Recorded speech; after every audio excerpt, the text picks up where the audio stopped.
Did any of the following actually happen as described in these scary stories?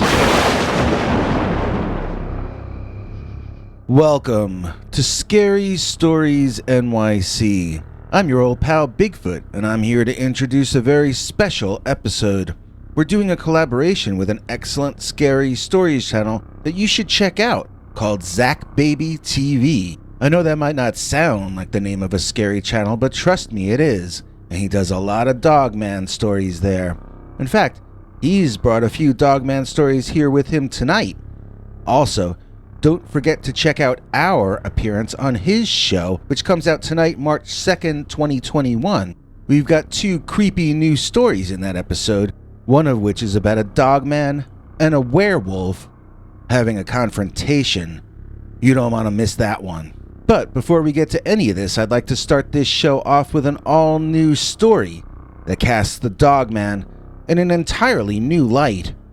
Other than a few tales of mother dogmen raising pups, I've mostly only heard about Dogman operating all alone out there in the wilderness. This story, if it is in fact for real, changes all of that. And that's because this one is called a Dogman Collaboration. Dear Scary Stories NYC, I know that YouTube doesn't like you telling stories about hunting expeditions and so forth, but you don't have to worry about this one. I never got to fire even one shot. That's because I got interrupted by at least two dogmen. Two that I could see with my own eyes. And I haven't been able to think about those woods and life in general the same way ever since. This happened, I guess, about 6 months ago. At the time, I tried to shrug it off. I didn't even tell anyone about it till over a week had passed since the incident. I had every intention of moving forward with my life as though nothing had happened, but the truth is, I haven't been back out in those woods alone one single time in the half year since this all went down. It affected me far more harshly than I would like to admit, and I guess if I'm going to be completely honest, this, for some reason, has traumatized me worse than my stint in the army, worse than anything that ever happened in my life.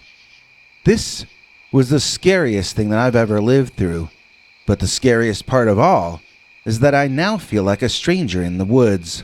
I now no longer know what to expect in there. I now no longer know what is real and what is not. If werewolves are real, and if they're better hunters than we humans, then it's going to take me longer than 6 months to adapt to this new reality. I don't want to act like I've never been afraid of bears or mountain lions or snakes because that would be untrue. I respect nature, and I'm just wise enough to know to fear it as well. But those animals were sort of mutually agreed upon to be residents of the wilderness. I had always been assured that werewolves and dogmen were only figments of people's imaginations. If they're real, and if they live on my own hunting grounds, then what else might be out there? What else do we have to fear? It's overwhelmed me, and it's made me too paranoid to go into the woods alone anymore. Alright, enough, I hear you saying. So what exactly happened to turn you into such a weak little chicken? What scared the poor little baby? Well, you better trust me. What I saw was so scary. It was life-changing scary. It was deeply disturbing scary. And you'd have been as freaked out by this as I was and I am. So please put your cynicism to the side for a second, as I'm about to open up and get very real with you. I was sitting up in my deer blind. It's up in a tree in the woods behind my home. I don't know how far up it is, but I've never been sighted or smelled once, at least not by any natural creature. I had my eyes on a buck that was too far away, but was walking in my general direction. I was being as patient as I could, as this buck was such a prize that I was super excited to see him coming my way. I was lining up my shot and trying to stay calm, waiting for the perfect moment. Just a tiny little bit closer and he'd be in range. Without getting into details, I was going to be able to accomplish my goal in a very clean fashion. But before I could get him in the right spot, I pulled back from my viewfinder to survey the scene. That was when I noticed I was not the only one stalking that buck. Behind the large deer, out of his view but clearly in mine, there stood the strangest looking man I had ever seen. He had a costume on that I assumed was a ghillie suit of some new variety. I had only seen them in greenish hues, but this character was wearing a dark brown one. The hair was also shorter than the average ghillie suit, but the silhouette was clearly of a human torso. That meant, in my mind, that it could not be fur. It had to be camouflage of some sort or another. Maybe it was a hunter wearing animal skins, I guessed. He was far closer to my prey, and he was going to steal it from me. I only wondered why he hadn't taken the beast down yet. Just my luck, I thought, and I dropped my weapon, not wanting to risk hitting the other hunter. That was when everything changed. The scene changed, my mind changed, and the forest forever changed for me as well. That person I thought was a hunter wearing animal pelts tore out of his hiding spot and ran directly toward the large buck, barking and growling as he ran. Yes, that's what I said, because that's what I heard. The man was barking at the deer because that man was not actually a man. It was a sort of a humanoid dog that ran on its hind legs.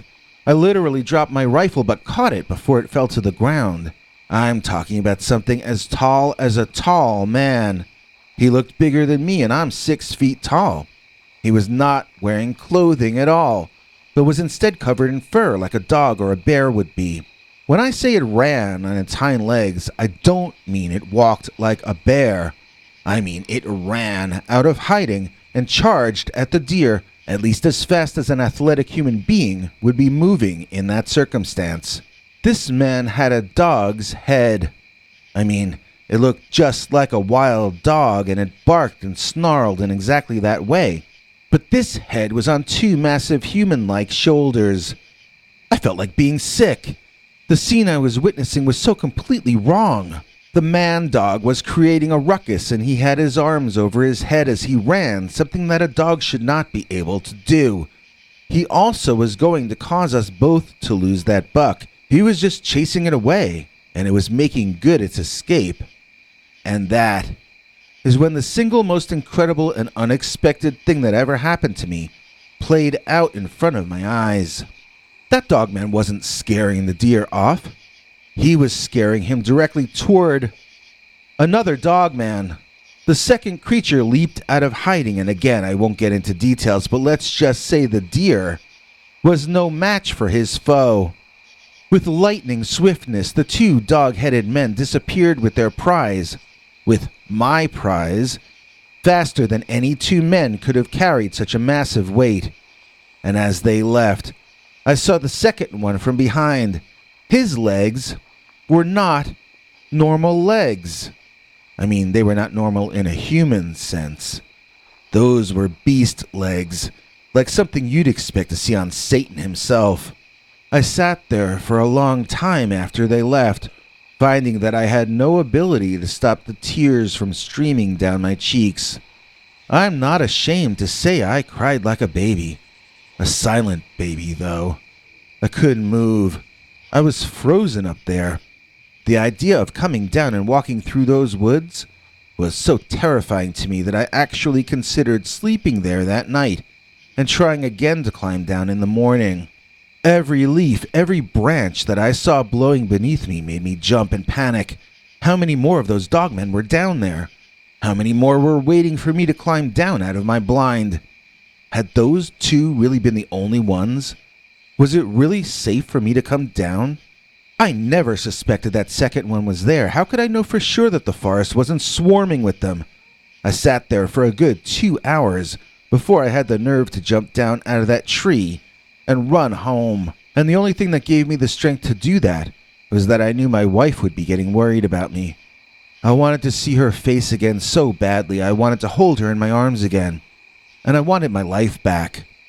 Eventually, I just decided that I was either going to make it back home or else I was going to give my wife a legitimate reason to worry about me. And so I climbed down, and then I ran home like a frightened child. And that's because, next to the idea of multiple dog-headed beast men, I was and am nothing more than a frightened child. Everything I'd ever heard or read about the Dogman told me they were solitary hunters. The idea of that is horrifying enough. What I saw was cooperation between two adult males. I witnessed with my own eyes a Dogman Collaboration. Next, we've got a whole bunch of new scary Dogman stories for you, read by our special guest ZakBabyTV. But before we jump into those, I'd like to thank today's executive producer, the newest member of our PayPal subscribers club, Justin Simon. Justin Simon's got me rhyming. I'm moving and bustin' in honor of Justin. We thank Justin for his kind donations by sharing our secret uncensored stories with him that we put out each Sunday night. These are all narratives far too wild to ever tell on this channel. We also share our over 15 hours of scary, secret, uncensored Dogman archives with Justin, 3 secret videos around 5 hours long each, totaling 15 hours of Dogman. And we could share all this with you as well. All you have to do is either go to peterbernard.com and join our PayPal subscribers club, as Justin Simon did, or click the join link below this or any of our videos and become a channel member. If you want to see the 15-hour archive, just join us at the $3 level or above. If you join at the $10 level, you get to see our shows as soon as they are uploaded, and you don't have to wait until the public gets to see them. And now, it's time for Zak to take over for a while. I don't think these stories have titles, so I'm just gonna number them for you. Remember to please check out the link in the description and the comments to watch our stories on Zak's channel. Also, please check out his other videos, as many of them are Dogman stories that I think you guys might really get into. And now, without further ado, here are some terrifying new Dogman stories, read by ZakBabyTV. Enjoy. Me and my best buddy were hiking over in northwestern Oklahoma. Since this whole pandemic thing has happened, we kind of ran out of things to do. I haven't worked in over 6 months, yet my friend hasn't worked for even longer than that, but that was personal choice prior to the pandemic anyways. He's just a lazy son of a gun. That's why we got involved with hiking. I wanted to get him outside and really get some fresh air and do something with himself. He's the type of guy that will sit there and play video games for 10 hours without even getting up to use the restroom. I'm not even quite sure how that's even physically possible with the amount of soda he drinks in the process. And me, on the other hand, I drink quite a bit of soda myself, in moderation of course, but I do consider myself to be kinda active. I like to go camping, and I like to go hiking too. I work with kids for a living, so I'm usually on my feet running around anyways. We were hiking on this trail that was really an all-age trail. There wasn't anything in particularly difficult about it. Heck, even the incline was at a minimum. It was one of those big, giant, windy loops and eventually led you right back to your parked car in the parking lot. We were probably 3/4 of the way finished with the trail. We were making our way back towards the car when we started hearing these weird noises around us, surrounding us, echoing amongst the trees. At first, we thought it was just local wildlife, rodents, rabbits, raccoons, possums, whatever. But then we started to notice the little details about the sounds. It was no longer a scuffling sound, more like snapping sounds, like whatever was in the woods was stepping on branches, snapping twigs while they go through heavy brushes. Things like that. There was a few times where we actually stopped ourselves on the trail and just looked around our surroundings, trying to see what direction these noises were even echoing from. To no avail, we eventually shrugged it off and just continued walking, but at this point, at a much faster pace. Eventually, I made it back to the car. My friend had to take a leak, and I told him I'm not going to wait around for you, and I'm starting to kind of get freaked out from the weird noises. My friend just told me to chill out. There's nothing out in the woods to even be afraid of. I'm just going to go take a whiz. I'll be there in about a minute or so. So I continued on and met him by the car. When he was on his way back to the car, probably about maybe 45 seconds to like a minute, if that, I saw him running towards the car as I had just entered the car myself on the passenger side. He was running in complete fright and panic. His arms were out in front of him, wailing all around. He eventually got to the driver's side door, opened the car, and hopped inside, locking everything within seconds. He was completely out of breath and in total fright. He grabbed the keys from me, started up the vehicle, and backed out of the parking spot. I asked him what the hell was going on, and he just was mumbling something, like he was talking to himself and completely ignoring me, and I was right next to him in the car. It started to freak me out. I've never seen my friend act like this before. He's supposed to be some kind of tough guy, but right now, he was looking like the biggest wussy I've ever seen. A few minutes later, he finally started to make sense, and he was explaining to me what had happened to him when he was taking a pee out in the woods when I had already left back to the car. He told me he started hearing more movement sounds, but this time it sounded like it was right on top of him. He said he started to freak out, rushed his business, zipped up, and as he was backing out back onto the dirt trail, that's when he saw this large black silhouette of something with pointy ears and glowing red eyes staring back at him about 20 feet away in the brush. It freaked him out so bad, he just ran back to the car. Luckily, whatever was out there watching him didn't follow. Back in the late 1990s, I got in all kinds of trouble as a kid. I'm an only child, and I lived in a small town in central Florida. This occurrence I don't really speak about too often to too many people, but I feel like maybe it's good just to get this off of my chest. Plus, I've been hearing a lot of other stories on YouTube lately, so I don't think I'm the only one at this point. I was 17 at the time, so was my girlfriend back then.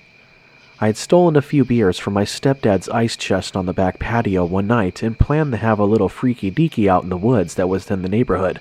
There was an opening area on the fence in the back area of the colony neighborhood that we all lived in. Once you go past that area, there was this open area that was completely hidden away from anyone in society. This spot was a perfect place. My stepdad was rarely ever home, and my mom worked 2 different jobs. My girlfriend only had her mother. Her father was never in the picture, which made things a hell of a lot easier for me. So we were out there handling our business, as teenagers do. It was on a Friday night. We didn't have to worry about school or anything like that in the morning. It was hot and humid, but it would have been that way either which way you look at it, judging by our physical activity for that night. But this was during summertime, and the heat just doesn't really go away in Central Florida, or any part of Florida for that matter. Sometime that night, we were just looking up at the stars, relaxing and smoking. We started hearing these weird noises somewhere off in the bushes behind us. We couldn't tell how far it was, but it was definitely noticeable that we were no longer alone in the woods. We started to get our things and get dressed and get the hell out of there. There's quite a bit of homeless people in the area, and I didn't want any pervs just watching us. So we started to gather our things, put our clothes back on, and we started to walk towards the direction of that open area in the fence, which led back to the area where we lived at.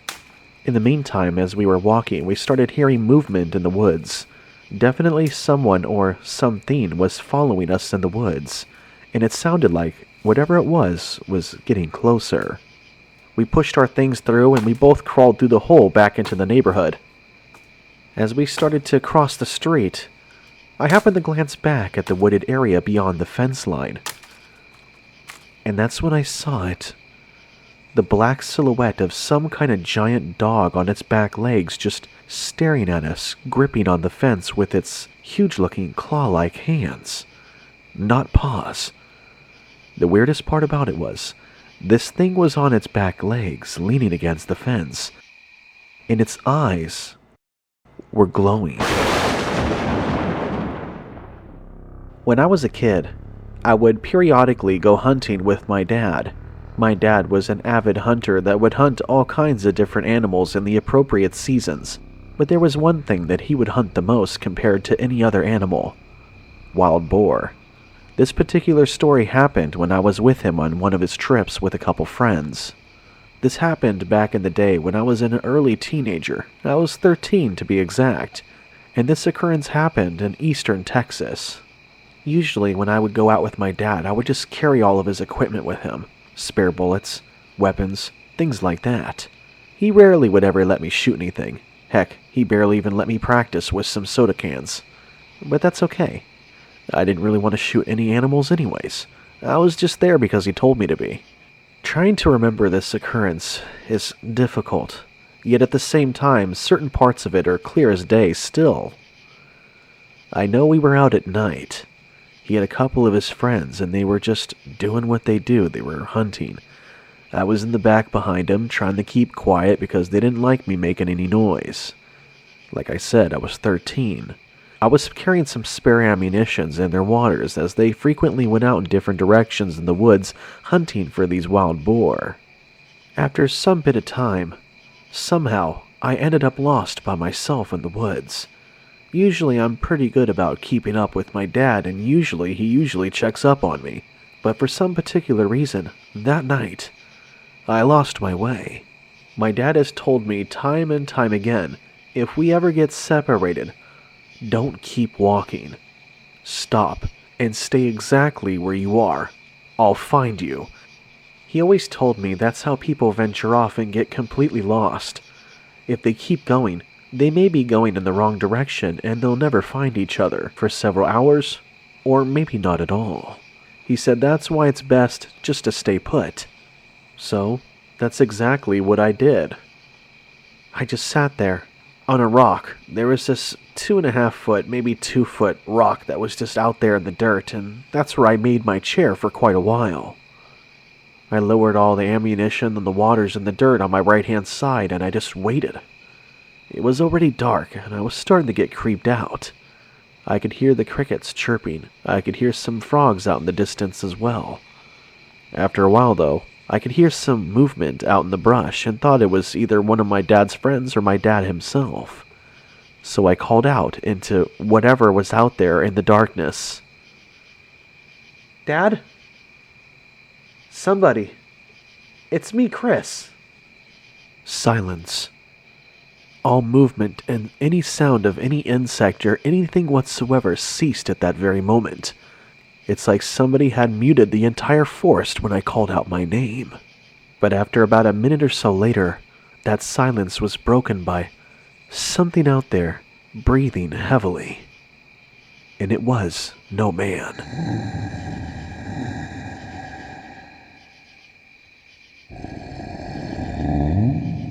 I stood up on the ground on my 2 feet, getting off of that rock. I was totally in alert mode now. I had no weapon outside of a buck knife. My heart was pounding out of my 13-year-old chest at that time. At first I thought it was a wild boar. I mean, that's why we were out there to begin with. But then I started to question that, as I didn't see anything at all. But I heard something breathing. I don't think whatever was out there was a boar, because I don't think that boar would just toy with me like that. I remember pulling out my knife and just circling around in the woods, not moving far from the current area that I was in. I didn't want to venture off into somewhere I had no idea where I was. I only had a little flashlight on me at the time. I don't remember how much time had passed. Not much, I can remember that much. But I remember seeing this black silhouette of some giant beast out there amongst the trees not too far from my current location. My whole body was frozen in place. I couldn't even move a muscle. I barely could get my flashlight to beam in that direction as it was. Whatever that thing was, I don't believe it was a boar. Its eyes were glowing, and it had pointy ears, and it was much bigger than any boar I've ever seen before. Right then and there, my dad and his buddies came walking up behind me, asking if I was okay and how I got left behind. When I turned back in the direction where I saw that silhouette of whatever it was gone. I told my dad about the whole situation. He believed me. I thought he was going to make fun of me with his friends, but they all had the same concerned look on their faces when I told them about what I had seen. My dad later told me that what I probably encountered wasn't a boar at all. It was probably a dogman. Back in 2018, I was accompanying my parents with a family reunion up in Kansas. We live in eastern Tennessee, and it wasn't terribly too far of a drive to get there. I'm born and raised in Tennessee, but I guess somewhere off down in history, all our family is originally from Kansas. Land with no mountains and tornadoes to the Smoky Mountains and potatoes. Either which way, both places are pretty nice. Southern hospitality, good barbecue, and very nice people. So we arrived at my grandmother's house. For privacy reasons, I'm not going to disclose what town she lives in, but just know it's one of the big ones. But she lived on the outskirts of one of those big ones, and she owned quite a bit of acreage. I remember I was just hanging out with my cousins on the back of her property. She had several acres of just flat, tall grass land, with nothing in sight but brush. There's really not much to see. It's really a sight for sore eyes. So we were just out there walking around. The sun was starting to set. Evening was upon us. We didn't pay it no mind because, again, we were on my grandparents' property. We really had no worries. Nothing's ever happened to us. Plus, it was a family reunion. We were only there for a few days. We were starting to turn around and make our way back towards my grandparents' house because I had to use the restroom. That, and it was getting close to supper time. Right before we were all about to just turn around and head back, my cousin had pointed something out in the distance. At first, I didn't see a thing, but he had to explain it to me in detail, and I had to follow his finger to see exactly where he was actually pointing to. And that's when I saw it. We saw it. This giant black beast running across the brush at least 100 yards away. In other words, like a whole frickin' football field. That's how far it was. But you could tell whatever the hell it was not a human being. It was pitch black like the night, but you could tell if it was a human it was wearing a full-on hoodie with a mask, or it was some type of canine beast running on its back hind legs. And I swear to you, squinting, now with our eyes adjusted to the darkness, I could tell that whatever that thing was had glowing red eyes. Thanks for watching till the end. If you liked what you saw, please consider clicking like on the video or sharing it. You can become a channel member by clicking the join link below. Then you can check our community page to find the links to 10 hours or more of secret, uncensored Dogman stories too wild to be told on this channel. Your other option is to join our paid subscribers club at peterbernard.com. That's Peter's homemade club, where he will personally email you the links as well as occasional secret club messages. You may also be included as an executive producer in a future episode. If you have a scary experience you want to tell us about, you can email us at scarystoriesnyc@gmail.com, or else call our Scary Stories voicemail hotline at 804-LESS-SCARY. The machine cuts off every few minutes, so if you have a long story, please keep calling back and we'll piece it together later on. Good night, and have a scary tomorrow.